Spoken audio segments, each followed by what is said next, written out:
दोस्तों, आज के इस इंग्लिश कॉन्वर्जेशन प्रैक्टिस यानी अंग्रेजी में बातचीत की प्रैक्टिस वाले वीडियो में हम एक ऐसी कॉन्वर्जेशन लेंगे जो हो रही है एक टीचर और स्टूडेंट्स के बीच में। हर बार की तरह इस वीडियो में भी मैं सारे डायलॉग्स हिंदी और इंग्लिश दोनों में बोलूँगा। आप पहले तो पूरे कॉन्वर्जेशन को कई बार ध्यान से सुनिए, उसके बाद आप भी साथ में दोहराने की कोशिश करिए। याद रखिए, हमें सहजता के साथ फ्लुएंटली बोलने की प्रैक्टिस करनी है, रटना नहीं है। और ग्रामर के बारे में तो बिल्कुल नहीं सोचना है, उसके लिए हम अलग से वीडियोस बनाएंगे। तो चलिए शुरू करते हैं, लेकिन उससे पहले इस चैनल को सब्सक्राइब कर लीजिए और साथ ही बेल आइकन भी दबा दीजिए ताकि नया वीडियो आते ही आपको तुरंत पता लग जाए। तो दोस्तों, ये कॉन्वर्जेशन हो रही है एक स्कूल की क्लास में।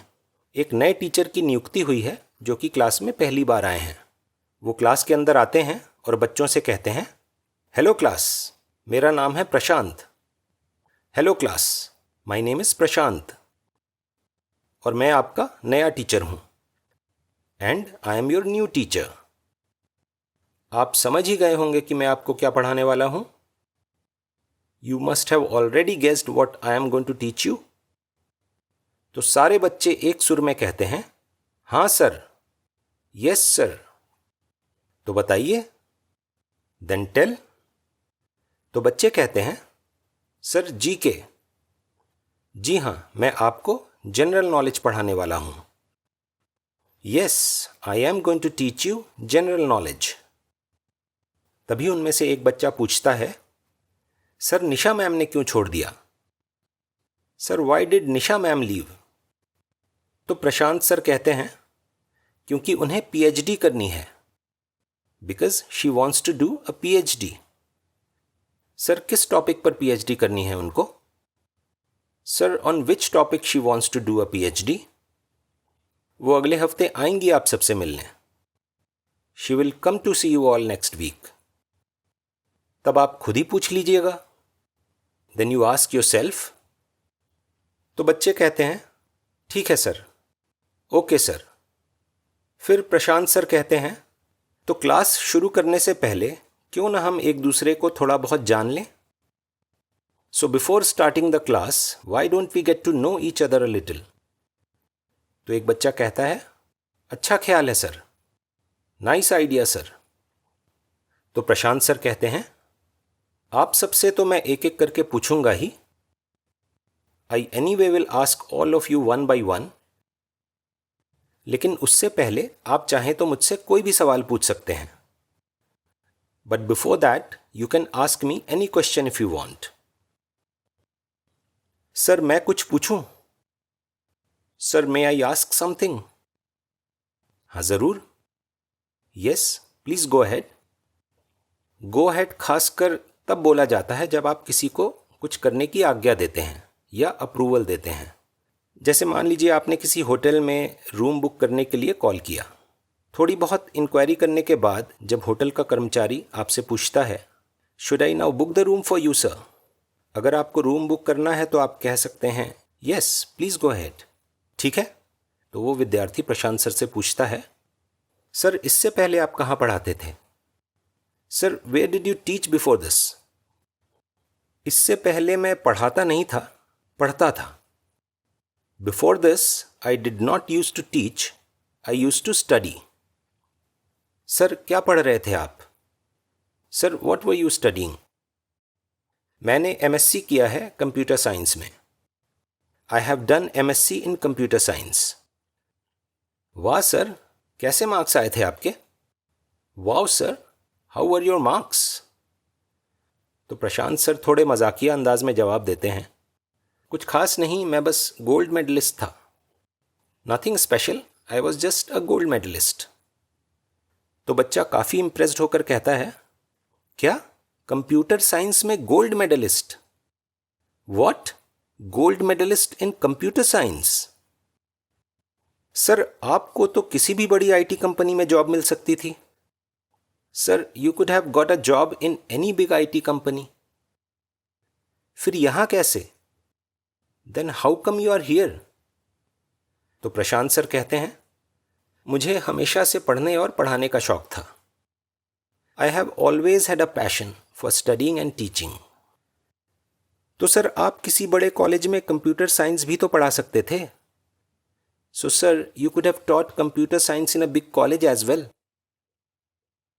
बिल्कुल ठीक कहा आपने, यू आर एब्सोल्युटली राइट। लेकिन मुझे इस दुनिया के बारे में जानने का भी बहुत शौक है। But I am also very fond of knowing about this world. जब आप किसी चीज़ को बड़ा पसंद करते हैं तो आप कहते हैं I am very fond of. इसलिए सामान्य ज्ञान में मेरी खास रुचि है। That's why I have a special interest in general knowledge. अब बताइए आप लोगों को सामान्य ज्ञान पढ़ना कैसा लगता है? Now tell me, how do you like studying general knowledge? ऐसे तो अच्छा लगता है, लेकिन कई बार नंबर कम आते हैं। Although I like it, sometimes the marks that I get are less. वो इसलिए क्योंकि जो चीज़ आपको समझ नहीं आती वो आप रट लेते हैं। That's because you cram what you don't understand. Cram मतलब रटना। और अगर आप रटते हैं तो क्या होता है? And what happens if you cram? तो बच्चे कहते हैं हम आसानी से भूल जाते हैं। We easily forget. बिल्कुल सही, बैंग ऑन। बैंग ऑन आप तब बोलते हैं जब कोई जना बिल्कुल सही उत्तर देता है। ये एक इनफॉर्मल फ्रेज है, ठीक है? तो प्रशांत सर कहते हैं मेरी क्लास का पहला नियम, the first rule of my class. अगर कोई बात समझ में ना आए तो 10 बार पूछिए। If you do not understand something, ask 10 times. यकीन मानिए रटने की जरूरत नहीं पड़ेगी। Believe me, there will be no need to cram. हाँ, याद करना एक अलग बात है। Yes, memorising is a different thing. Sir याद करने और रटने में क्या अंतर होता है? Sir what is the difference between memorising and cramming? अच्छा सवाल है, अगली क्लास में डिस्कस करेंगे। Good question, will discuss in the next class. ठीक है सर। All right sir.